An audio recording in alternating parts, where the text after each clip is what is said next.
कल करे सो आज कर. कबीरदासांचा दोहा हा निवृत्तीनंतरच्या आयुष्याच्या नियोजनासाठीच लिहिलाय असं वाटतं.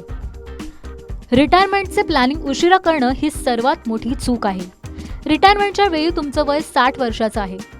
तुम्हाला 5 कोटीच्या रिटायरमेंट फंड जमा करायचा आहे. तुम्ही जर 25व्या वर्षापासून गुंतवणूक सुरू केल्यास 60व्या वर्षापर्यंत म्हणजे 35 वर्ष गुंतवणूक कराल, म्हणजे 7,698 रुपयांची गुंतवणूक प्रत्येक महिन्याला केल्यास सरासरी 12% परतावा मिळाल्यास 60व्या वर्षी 5 कोटी उभारता येतो. कॉर्पस, तुम्ही 5 वर्ष उशिरा म्हणजेच वयाच्या 30व्या वर्षी गुंतवणुकीला सुरुवात केल्यास 5 कोटींचा कॉर्पस फंड उभारण्यासाठी दर महिन्याला 14,100 रुपयांची गुंतवणूक करावी लागणार. 5 वर्ष आणखी गुंतवणुकीला उशीर केल्यास म्हणजेच 35व्या वर्षी गुंतवणूक सुरू केल्यास प्रत्येक महिन्याला जवळपास 26,349 रुपयांची गुंतवणूक प्रत्येक महिन्याला करावी लागते. फिनटेक प्लॅटफॉर्म स्क्रिप्टबॉक्सच्या वार्षिक फायनान्शियल फ्रीडम सर्व्हेमध्ये सामील झालेल्या 80% लोकांनी रिटायरमेंट प्लॅन म्हणजे निवृत्ती योजनेवरून चिंताग्रस्त होते. रिटायरमेंटसाठी बचत करण्यासाठी बहुतांश लोकांकडे पैसेही शिल्लक राहिले नव्हते. आता ज्यांनी बचत केली आहे त्यांना कुठं गुंतवणूक करावी याची माहिती नसल्यामुळे ते गुंतवणूक करतही नव्हते. एखाद्या दिवशी सगळ्यांनाच रिटायर व्हायचे, त्यामुळे लोकांची चिंताही रास्त आहे. तुमची रिटायरमेंट जवळ येते आणि तुम्हाला नियोजन करता येत नसेल तर या 4 पर्यायांचा विचार नक्की करा. रिटायरमेंट फंड तयार करण्यासाठी PPF म्हणजे सार्वजनिक भविष्य निर्वाह निधी हा एक चांगला पर्याय आहे. ही एक दीर्घकालीन गुंतवणूक आहे. 15 वर्षाच्या कालावधीसाठी गुंतवणूक करावी लागते. सरकारकडून निश्चित व्याज देखील मिळतो. बँक किंवा पोस्ट ऑफिस ज्या ठिकाणी तुम्ही PPFचं खातं उघडलंय तिथे तुमची मुद्दल सुरक्षित असते. प्रत्येक वर्षी करण्यात आलेल्या गुंतवणुकीवर आयकर अधिनियम 80C अंतर्गत कर सवलत मिळते. तसेच गुंतवणुकीच्या व्याजावर कोणताही कर लागत नाही. त्यासोबतच मॅच्युरिटीच्या रकमेवर कर मुक्त असते.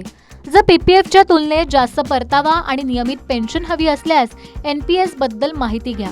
या योजनेत PFRDA ने मंजूर केलेल्या मॅच्युरिटी फंड कंपन्यांच्या पेन्शन फंडात गुंतवणूक करण्यात येते. हे फंड तुमचा पैसा डेट आणि सरकारी सिक्युरिटीजमध्ये गुंतवतात. परंतु या योजनेमुळे हवे तेव्हा पैसे काढता येत नाहीत. वयाच्या 60व्या वर्षापर्यंत तुमचे पैसे लॉक राहतात. 60व्या वर्षानंतर देखील केवळ 60% रक्कम काढता येते. उर्वरित 40% रकमेमधून एन्युटी प्लॅन खरेदी करण्यात येतो. या एन्युटी मधून नियमित पेन्शन मिळते. इक्विटी फंडशी निगडीत NPS मधून 5 वर्षात 11 ते 12% परतावा मिळतो. रिटायरमेंट नंतर नियमित उत्पन्न मिळवण्यासाठी विम्याचा एन्युटी प्लॅन हा तिसरा पर्याय आहे. या योजनेत तुम्ही एक रकमी गुंतवणूक करू शकता, म्हणजे सिंगल प्रीमियर प्लॅन, जसे LICचा जीवन शांती प्लॅन.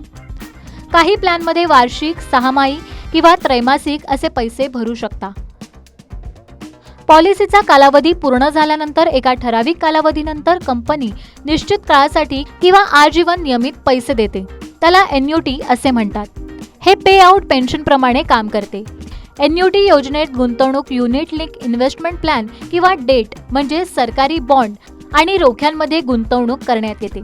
जेव्हा तुम्ही पैसे जमा करता त्याला ॲक्युम्युलेशन फेज असे म्हणतात आणि जेव्हा पैसा मिळतो म्हणजे डिस्ट्रीब्यूट होतो त्यावर एन्युटी व्याज मिळतो.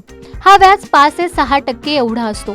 या एन्युटी प्लॅनमध्ये विम्याचे कवच देखील असते. पॉलिसी धारकाच्या मृत्यूनंतर उत्तराधिकाऱ्याला जेवढे हप्ते भरले आहेत तेवढा डेथ क्लेम मिळतो. आता जाणून घेऊया इक्विटी गुंतवणुकीबद्दल. रिटायरमेंटसाठी म्युच्युअल फंड कंपन्यांचे रिटायरमेंटला फोकस करून फंड आहेत. त्याला सोल्युशन ओरिएंटेड स्कीम असे म्हटले जाते. या फंडातून रिटर्न हा बाजार दरानुसार मिळतो. यात कमीत कमी 5 वर्षाचा लॉक इन कालावधी असतो. बाजारातील बेंचमार्क इंडेक्सच्या आधारे रिटर्न मिळतो. गेल्या 5 वर्षात या फंडातून वार्षिक 11 ते 12% परतावा मिळालाय. या फंडात गुंतवणुकीसाठी तुम्ही महिन्याला म्हणजे सिप करू शकता. रिटायरमेंट फंडातून पैसे काढण्यासाठी सिस्टमॅटिक विड्रॉल प्लॅन म्हणजे SWPचा चांगला पर्याय उपलब्ध आहे. फंडातील जमा रक्कम काही हिश्श्यांमध्ये तुम्हाला काढता येते. या फंडांच्या मॅच्युरिटीनंतर संपूर्ण रक्कम एक रकमी काढू शकता किंवा SWPच्या माध्यमातून महिन्याला काढू शकता. रिटायरमेंट फंड शेअर बाजाराव्यतिरिक्त डेट उदाहरणार्थ सरकारी रोख्यांमध्ये गुंतवणूक करतात. रिटायरमेंट होण्यासाठी किती वर्ष शिल्लक आहेत यावरून रिटायरमेंटसाठी कुठं गुंतवणूक करावी हे ठरवता येते. PPF म्हणजे 15 वर्षासाठी दीर्घकालीन गुंतवणूक करावी लागते. PPF मध्ये सध्या 7.1% वार्षिक व्याज मिळत आहे. जर तुम्हाला निश्चित रिटर्न हवा असेल तर PPF हा एक चांगला पर्याय आहे. NPS मध्ये 60 वर्षापर्यंत तुमची गुंतवणूक लॉक राहते. NPS मध्ये 10 ते 12% रिटर्न मिळवण्यासाठी शक्यता असते. तुमचा खर्च जास्त असेल तर NPSचा लॉक इन तुमच्यासाठी फायदेशीर आहे. इन्शुरन्सच्या एन्युटी योजनेत एक रकमी गुंतवणूक करता येते. तुम्हाला त्याचा कालावधीही ठरवता येतो. हा कालावधी 10 वर्षापासून 20 वर्षापर्यंत असू शकतो. तसेच आजीवन मिळकतीसाठी देखील रेग्युलर पेमेंट हा पर्याय निवडू शकता. तसेच मॅच्युअर फंडांच्या रिटायरमेंट प्लॅनमध्ये 5 वर्षाचा लॉकिंग कालावधी असतो. तसेच या फंडातून 11 ते 12% परतावा देखील मिळतो. त्यामुळे सर्वात आधी रिटायरमेंट नंतर किती पैशांची गरज आहे हे ठरवा. त्यासाठी कोणत्या गुंतवणूक महागाईवर मात करू शकते अशा ठिकाणी गुंतवणूक करा.